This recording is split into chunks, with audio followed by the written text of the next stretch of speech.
In today's video, I'm going to teach you how to get an image to fit in a frame in Canva. We'll walk through a simple, reliable way to place your photo into a frame so it snaps into place, and then fine-tune how it's shown for a clean, polished result.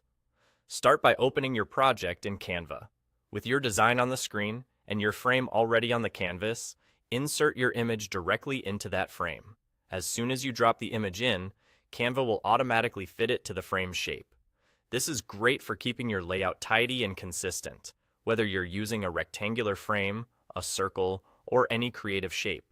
You'll see the photo conform right away, but the automatic fit doesn't always show the exact part of the image you want. To adjust what's visible inside the frame, simply double-click the image. This puts you into the adjustment view, where you can control how the photo sits within the frame.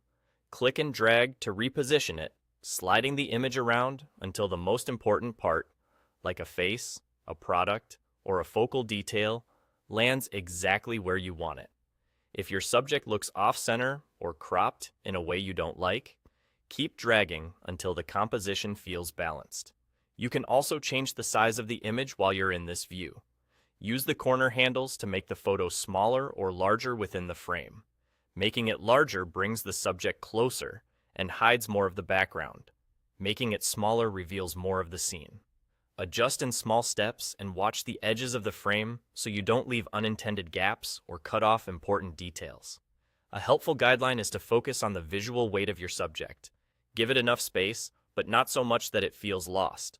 While you're adjusting, you're effectively cropping the image to the frame. This is a clean, non-destructive way to crop because the original photo remains intact behind the frame. If you change your mind, you can always double-click again and readjust without losing quality. Be mindful of over-enlarging the photo. If you scale it too much, it may start to look soft. Aim for a size that fills the frame nicely while keeping the image crisp. Once your subject sits just right and the frame is filled the way you want, you're done. Your image now fits neatly in the frame, positioned and sized to match your design. That's all there is to it. Quick, clear, and ready to share.